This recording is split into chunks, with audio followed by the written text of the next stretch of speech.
RBC के बारे में बात चल रही थी और इसके नंबर को हमने डिस्कस कर लिया था।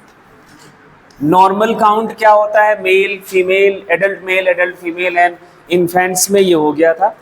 एंड देन उसके बाद अगर नंबर ऑफ आरबीसी बढ़ जाता है तो क्या होता है, उस कंडीशन को हम क्या बोलते हैं, और कहाँ बढ़ जाता है और कहाँ बढ़ जाता है, और अगर कम हो जाता है तो क्या बोलते हैं, एनीमिया।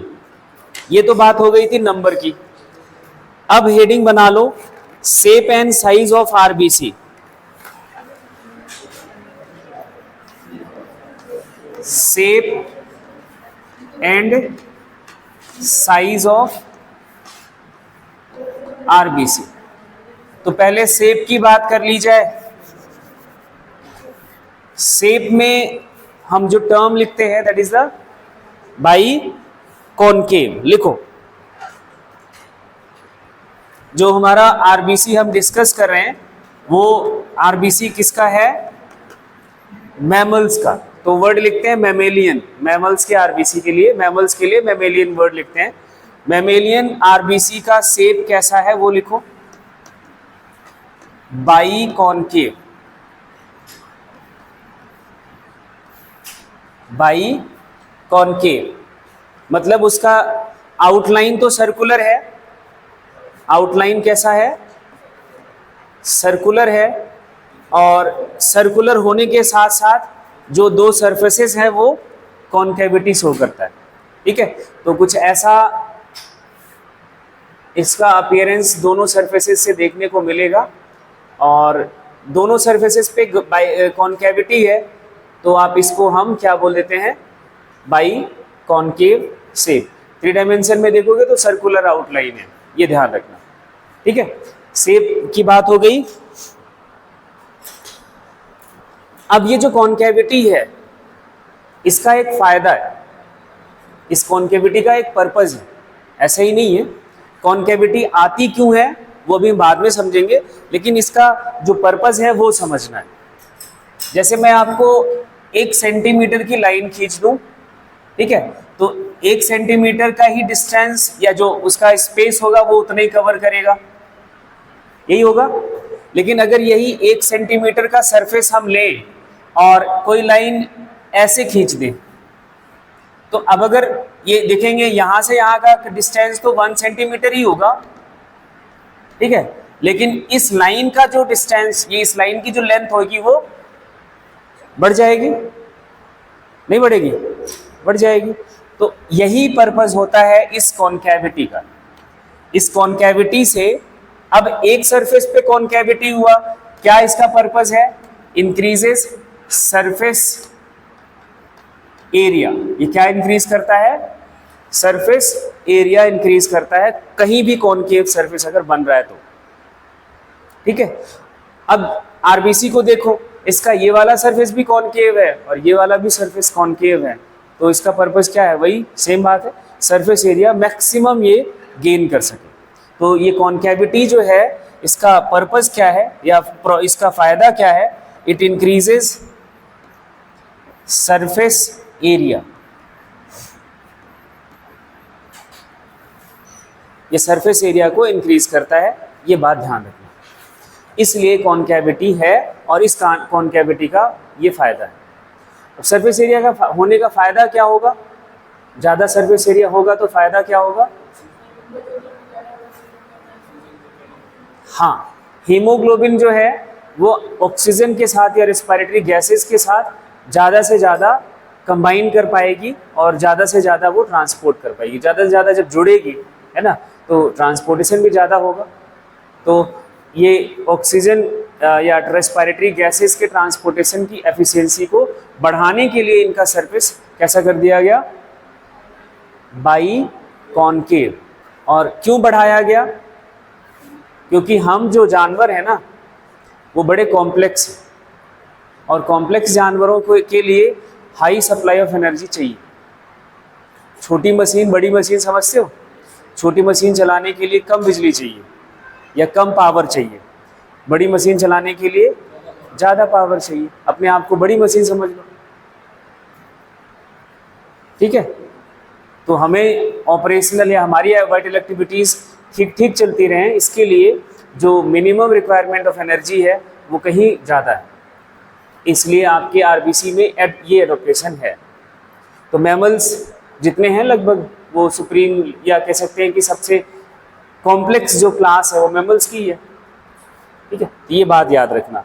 सेब की बात हो गई। कुछ ऐसे मैमल्स हैं जिनमें एक्सेप्शनल केसेस हैं, जिनका आरबीसी का सेब ऐसा नहीं है, तो वो एक्सेप्शनल केसेस लिखो। 2 नाम, मर जाओ लेकिन भूलो नहीं। हाँ, कैमल एंड लामा, ये 2 ऐसे मैमल्स हैं, ये दोनों मैमल्स हैं, दोनों क्या हैं, मैमल्स हैं, लेकिन इनके जो, अब इनके साइज के बारे में लिखो। ये तो शेप की बात हो गई, अब साइज के बारे में लिखो। साइज लिखो, ह्यूमन आरबीसी का जो साइज है, ह्यूमन आरबीसी का जो साइज है वो लिखो 7.5। अब हम साइज की बात करें, 7.5 माइक्रोन या माइक्रोमीटर, 7.5 माइक्रोमीटर। और ये क्या है, इसका डायमीटर, क्योंकि सर्कुलर आउटलाइन है तो हम लंबाई उंबाई तो नाप नहीं सकते, तो क्या होगा, डायमीटर।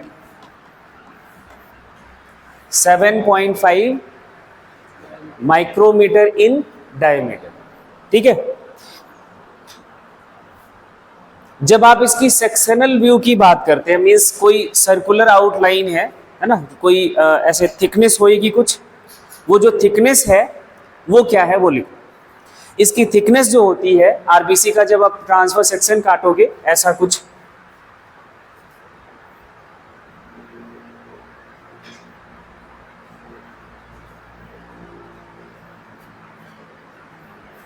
ऐसे मान लो कि आपने इसका ट्रांसफर सेक्शन कट करके देखा, तो जो इसकी थिकनेस है वो है 2 माइक्रोमीटर।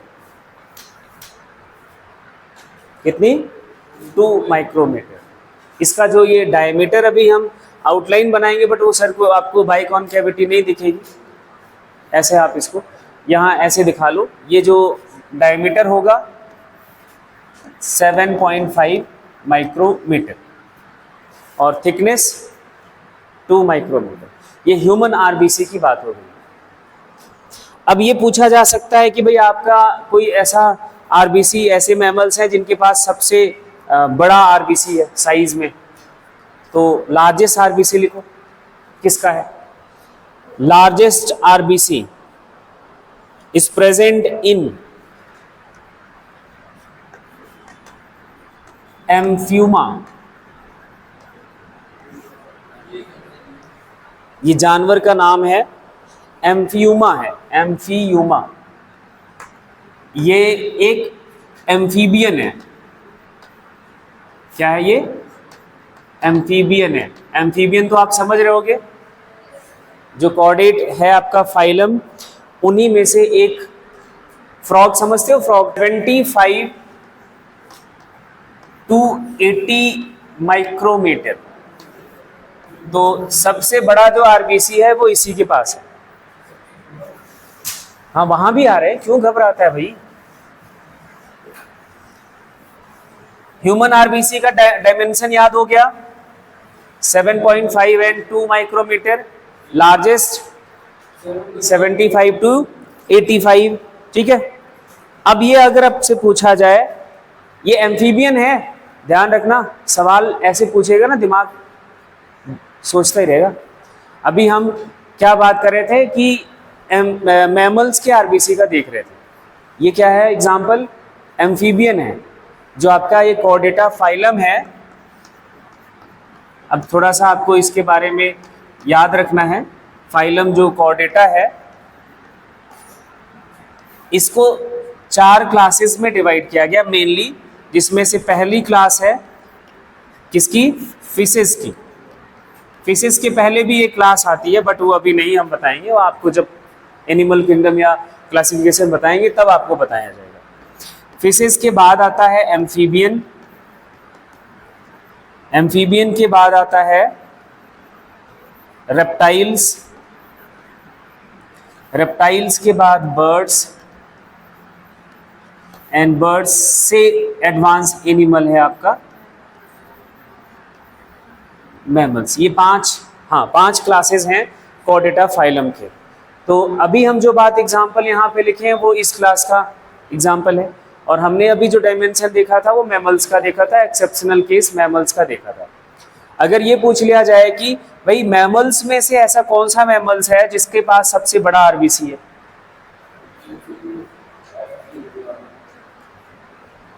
सबसे बड़ा आरबीसी मैमल्स में किसके पास है वो लिखो।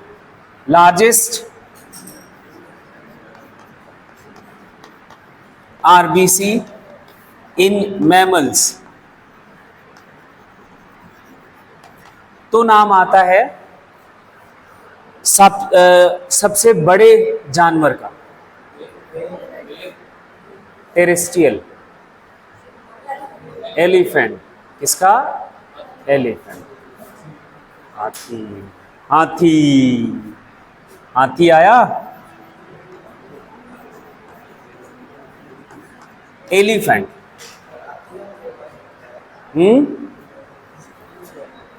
लिखो एलिफेंट। साइज लिखना, इनके आरबीसी का साइज होता है 9 to 11 माइक्रोमीटर। ज्यादा और कम से कोई फर्क नहीं पड़ता, थोड़ा सा भी ज्यादा है तो ज्यादा है।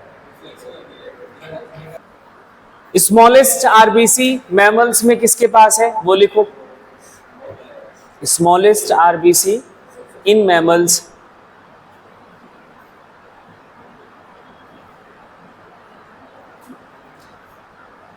इन मैमल्स, तो नाम आता है एक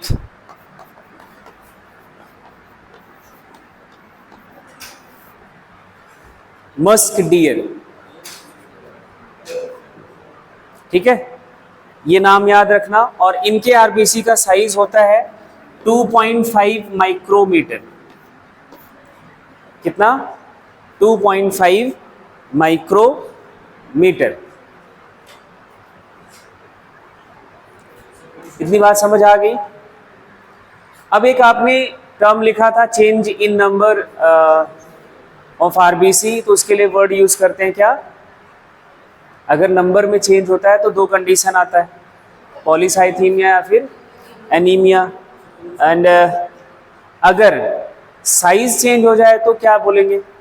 साइज छोटा भी हो सकता है, जो आपके मैमल्स का टिपिकल साइज है आरबीसी, छोटा भी हो सकता है, बड़ा भी हो सकता है। और इन दोनों कंडीशन में आपको एनीमिया की कंडीशन में जाना पड़ता है। अगर आरबीसी का जो नॉर्मल साइज है उससे छोटा हो गया तो एफिशिएंसी कम हो जाएगी, और कम हो गई तो आपकी एनीमिक कंडीशन हो जाएगा। बड़ा साइज हो गया तो वो मार दिया जाएगा। क्यों मार दिया जाएगा? क्योंकि जहाँ से इसको गुजरना है वो रास्ता उसके लिए सुटेबल नहीं रहेगा, तो इसलिए उसको मार दिया जाता है। तब भी आपको एनीमिया की कंडीशन में जाना पड़ता है।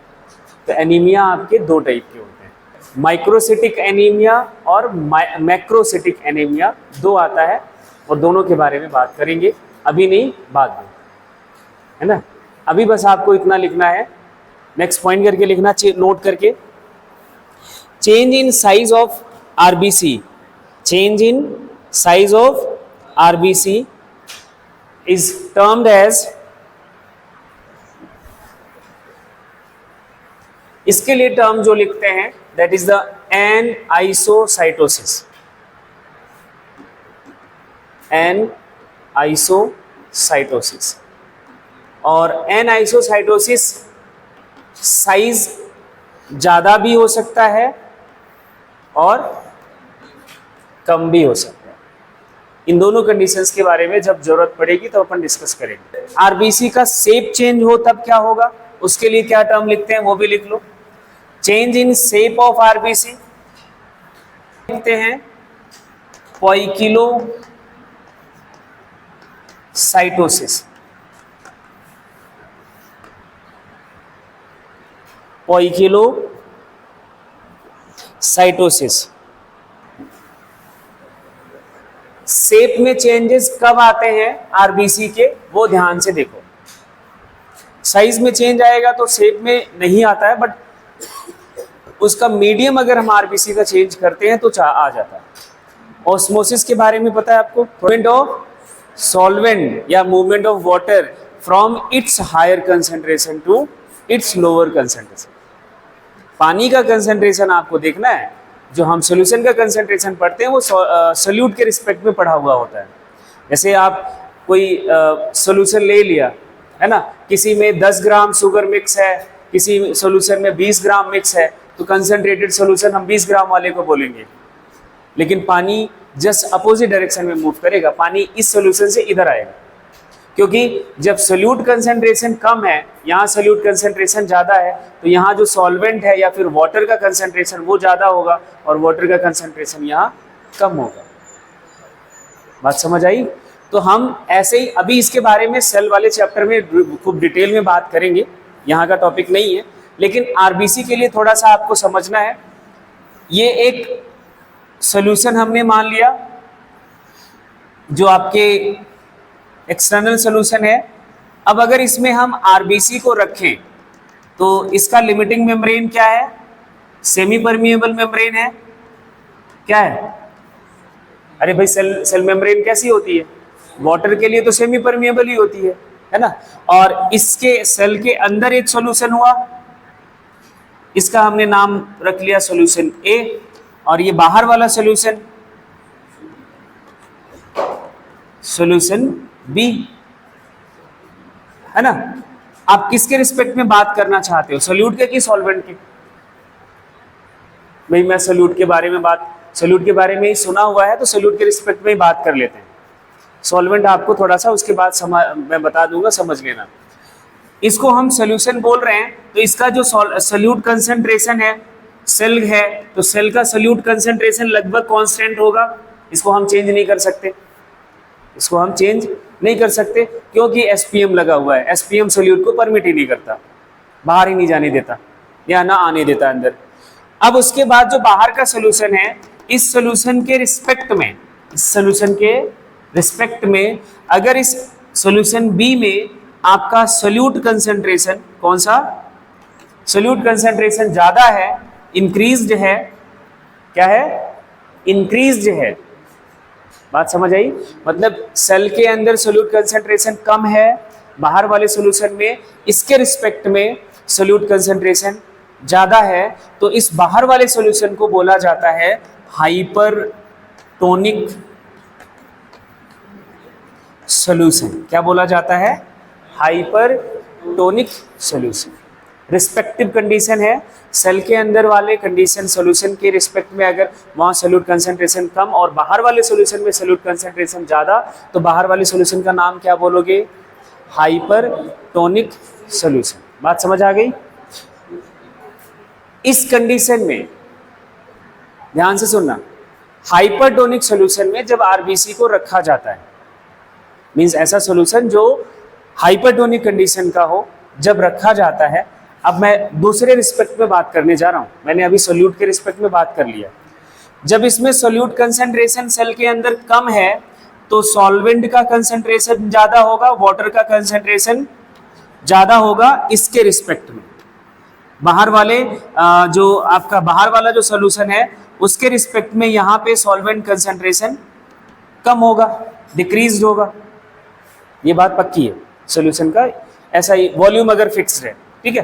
तो अब जब वाटर का कंसंट्रेशन यहाँ सेल के अंदर ज्यादा है, बाहर कम है, और हमने ऑस्मोसिस को कुछ नाम और नहीं दिया हुआ है। Osmosis is a special type of diffusion. क्या है? डिफ्यूजन है, और डिफ्यूजन की प्रॉपर्टी आपको तो पता ही है। डिफ्यूजन कब बोलते हैं? जब कोई मॉलिक्यूल अपने हायर कंसंट्रेशन से अपने लोअर कंसंट्रेशन की ओर जाता है, मूव करता है, दैट इज अ डिफ्यूजन। ठीक है। अब यहां देखो, ये जो सेल मेम्ब्रेन है ये वाटर के लिए परमिएबल होता है। इसके लिए परमिएबल होता है, वाटर के लिए परमिएबल होता है। तो पानी का कंसंट्रेशन यहाँ सॉल्वेंट का कंसंट्रेशन सेल के अंदर ज्यादा है, यहाँ कम है, तो पानी इधर ही भागेगा, बाहर ही भागेगा। बोलो, पक्की बात है? आज करके घर पे देख लेना। आपसे जो सवाल बनता है वो ये बनेगा, जब आरबीसी को हाइपरटोनिक सॉल्यूशन में रखा जाएगा तो सेल कैसा करेगा, श्रिंक हो जाएगा। कैसा हो जाएगा, जब इसका वाटर कंटेंट बाहर आ जाएगा, एक्सटर्नल सॉल्यूशन में आ जाएगा, तो सेल का जो वॉल्यूम है वो श्रिंक कर जाएगा। तो सेल कैसा कर जाता है, आरबीसी श्रिंक कर जाता है। बात समझ आ गई? हाँ, सेल कैसा हो जाएगा, श्रिंक कर जाएगा। अब चलो इस सॉल्यूशन बी को हम चेंज करते हैं थोड़ा सा और। सॉल्यूशन बी आपका जो हमने पहले क्या माना था कि सोल्यूट का कंसंट्रेशन ज़्यादा है तो सॉल्वेंट का कंसंट्रेशन कम होगा।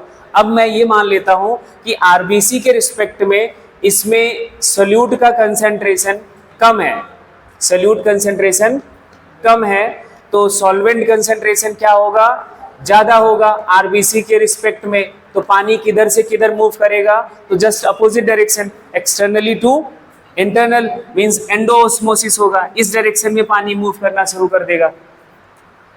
जब पानी अंदर ज्यादा जाएगा तो पेट बाहर आएगा। यही होता है, मतलब सेल क्या करता है, स्वेल करना शुरू कर जाएगा। सेल क्या करता है, स्वेल करना शुरू कर जाता है। और ऐसे सॉल्यूशन को हम बोलते हैं हाइपोटोनिक सॉल्यूशन। क्या बोलते हैं, आरबीसी को जब हाइपोटोनिक सॉल्यूशन में रखा जाएगा तो सेल क्या कर जाएगा, स्वेल कर जाएगा। अब आपके लिए सवाल है, जब आरबीसी का इंटरनल कंडीशन, इंटरनल जो सॉल्यूशन है और एक्सटर्नल सॉल्यूशन है, दोनों का कंसंट्रेशन सॉल्यूट एंड सॉल्वेंट का बराबर बराबर हो, तब क्या बोलोगे, कुछ भी नहीं होएगा। मैंने ये नहीं बोला, मैंने ये बोला क्या बोलोगे, आइसोटोनिक सॉल्यूशन। क्या बोलोगे, जब आरबीसी मीन सॉल्यूशन ए और सॉल्यूशन बी दोनों में solute and solvent concentration equal हो जाए, देन टर्म क्या लिखते हैं, आइसोटोनिक सॉल्यूशन। देन सेल के ऊपर क्या इंपैक्ट पड़ेगा, कोई नहीं, जैसा सेल रहेगा वैसा ही रहेगा, जैसा आप डालोगे वैसा ही रहेगा। क्या उस कंडीशन में एक्सोऑस्मोसिस या एंडोऑस्मोसिस होता है या नहीं होता है,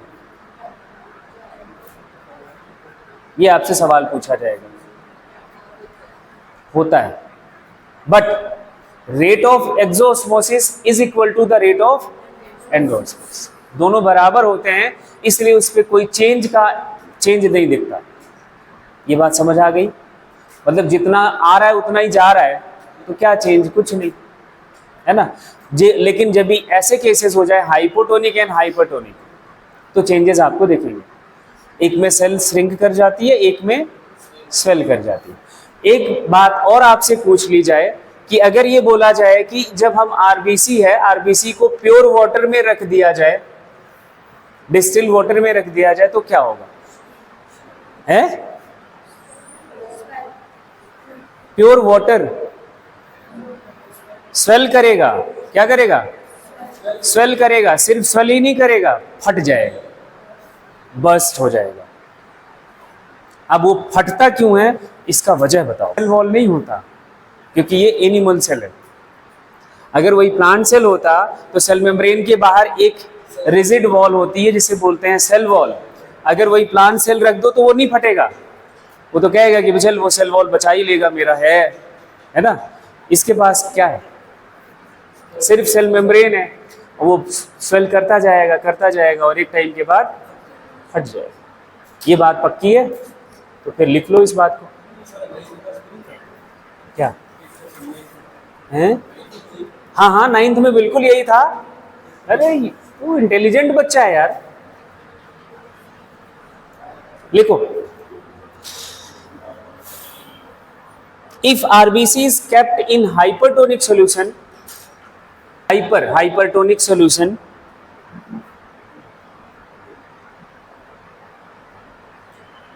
then it will shrink,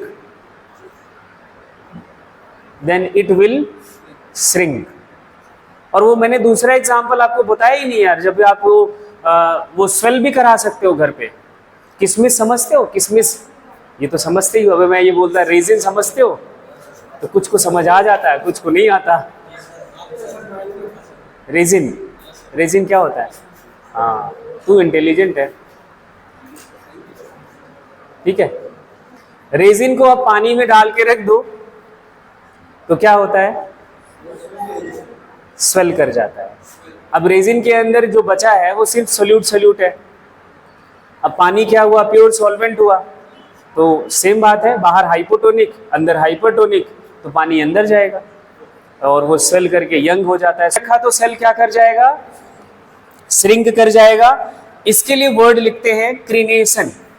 क्या वर्ड लिखते हैं, क्रीनेशन। कहीं ये वर्ड अगर आपके सामने आ जाए तो घबराना नहीं। Shrinkage of RBC is termed as crenation. क्या वर्ड लिखते हैं, CRENATION, kept in hypotonic solution. अच्छा, ये प्रोसेस तो समझ आ रहा है ना। वैसे भी 10th देखो वो सेल वाले चैप्टर में पढ़ोगे, ये सारा सब कुछ फिर से आएगा, लेकिन ये मैं इसलिए समझा दिया कि वहां आपको लगेगा कि हमें पता है, जैसे आपको लग रहा है कि हमने 9th में पढ़ा है। ये बहुत अच्छा लगा मुझे सुन के। चलो, if RBC is kept in hypotonic solution then it will burst, swell and burst। सीधा burst लिखो, swell वेल ना लिखो। अरे swell burst तभी होएगा जब फूलेगा भाई। तो कैसे कैसे बच्चे यार। 0.8 से 1% NaCl, अगर 0.8 से 1% अगर NaCl आपका वाटर में डिसॉल्व्ड है, लिखो इस बात को नोट करके एंड हाईलाइट करके, और इस पे आपके ना लॉजिकल सवाल बनेंगे। 0.8 से 1% सॉल्यूशन है कोई, 0.8 to 1% NaCl solution is isotonic solution for RBC। क्या है ये,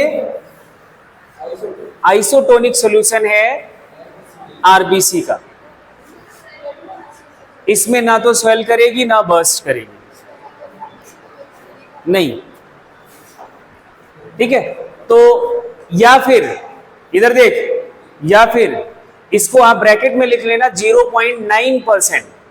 अगर आपको एवरेज वैल्यू दी जाती है तो ये, एग्जैक्ट वैल्यू दी जाती है तो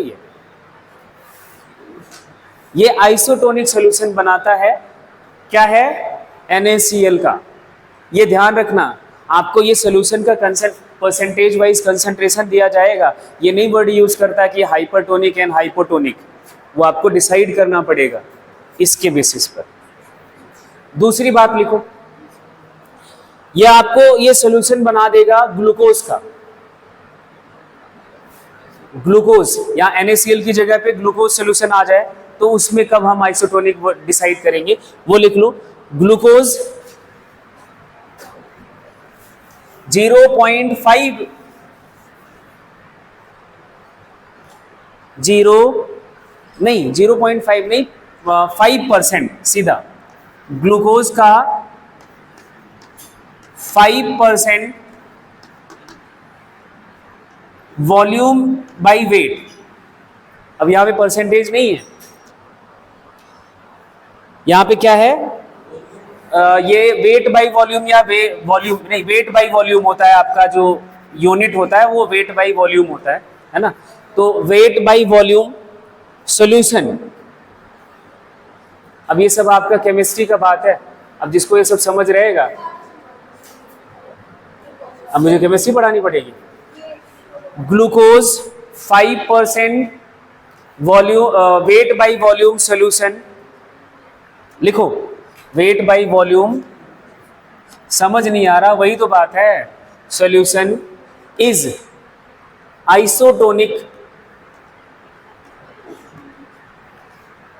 सॉल्यूशन फॉर आरबीसी। अब ये वेट बाय वॉल्यूम जो होता है ना, ये आप अपने केमिस्ट्री वाले सर से पूछ लेना, बाकी थोड़ा बहुत आइडिया मैं दे सकता हूं। तो हाइपरटोनिक, इससे ज्यादा वेट बाय वॉल्यूम है तो हाइपरटोनिक, इससे कम है तो हाइपोटोनिक। यही आपको डिसाइड करना रहेगा, ठीक है। हाँ, आइसो का आपने जब भाई आपको मिड लाइन पता है, उससे ज्यादा तो मतलब ज्यादा हो जाएगा, कम तो कम, ठीक है। ये आपका वेट बाई वॉल्यूम जो होता है 5%, जैसे मान लो कि आप 1 लीटर पानी ले लेते हो, कितना 1000 ml होता है, 1 लीटर पानी का आपको 5% निकालो जरा। शेप साइज की बात हो गई, नंबर की बात हो गई, अब स्ट्रक्चर पे आते हैं।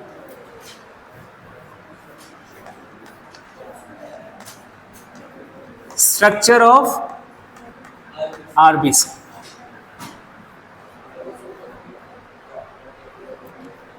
अब मैं थोड़ा सा वर्ड चेंज करूंगा। मैच्योर मैमेलियन आरबीसी इज इन्यूक्लिएटेड, इन्यूक्लिएटेड, हाँ, इन्यूक्लिएटेड का मतलब होता है डिवॉइड ऑफ न्यूक्लियस, इनमें न्यूक्लियस नहीं होता, किनमें, मैच्योर मैमेलियन आरबीसी। और ये पहली वजह है, ये पहला रीजन है जो इसका शेप प्रोवाइड कराता है।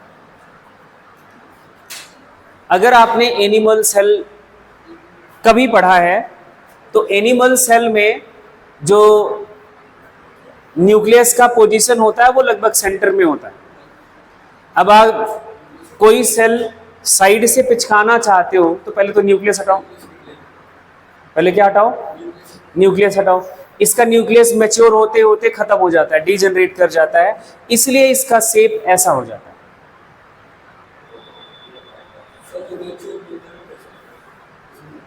तो कैसे हुआ मैच्योर? सेल की डेवलपमेंटल स्टेजेस चलती, सेल साइकिल चलता है, तो सेल साइकिल जो चलेगा जीवन फेज में क्या करेगा, वो खुद का डेवलपमेंट ही करता है, ग्रोथ एंड डेवलपमेंट ही चलता है। सेल साइकिल भी पढ़ोगे, घबराते क्यों, अभी रुको तो थोड़ा सा, पहले तो बस एक ही चैप्टर की बात। यही सबसे बड़ी दिक्कत होती है जब स्टार्टिंग का दौर होता है ना, और 10th से जब 11th में आते हैं, ज़्यादा कुछ इधर होता नहीं है, और जब इधर ज़्यादा कुछ को लेकर हमें डिस्कस करना पड़ता है तो ये खाली खाली मिलता है। जैसे ही 11th हो जाएगा ना लगभग पूरा सिलेबस, तो आपका लगेगा कि नहीं मुझे पता है। 12th में आपको ये लगने लगता है कि ठीक है, न्यूक्लियस नहीं होता, किस केस में, मैच्योर आरबीसी में। लेकिन जब भी ये आरबीसी किसी एरेथ्रोपोइटिक ऑर्गन से बना होगा, यंग आरबीसी वर्ड लिखें या फिर इमेच्योर आरबीसी लिखें, तब उसके पास न्यूक्लियस होता है, तब उसके पास क्या होता है, न्यूक्लियस होता है। तो ये वर्ड का जरूर ध्यान रखना कि वो किस में पूछ रहा है। मैच्योर आरबीसी में पूछ रहा है तो आंसर ये होगा, इमेच्योर में पूछ रहा है तो आंसर कुछ और होगा, वो होगा कि न्यूक्लिएटेड होता है, ठीक है। और इस न्यूक्लियस ना होने की वजह से इसका जो शेप है बाइकॉनकैविटी वो आती है, पहला रीजन है। दूसरा लिखो, डीजनरेशन, ब्रेकडाउन, कॉम्प्लेक्स। ये न्यूक्लियस है क्या, अभी पढ़ोगे ना तो आपको पता चलेगा, न्यूक्लिक एसिड है, सेल मेम्ब्रेन है, वो डीजनरेट कर जाए। ये तब भी होता है जब सेल डिवाइड करने वाली होती, तब भी होता है ये। इसीलिए मैं कह रहा हूँ ये सवाल आने बहुत जरूरी है। इन सब का जवाब जैसे जैसे आपका नॉलेज सेल के और सेल डिवीजन के रिस्पेक्ट में बढ़ेगा ना, ये सारे जवाब अपने आप ऑटोमेटिकली बन जाएंगे।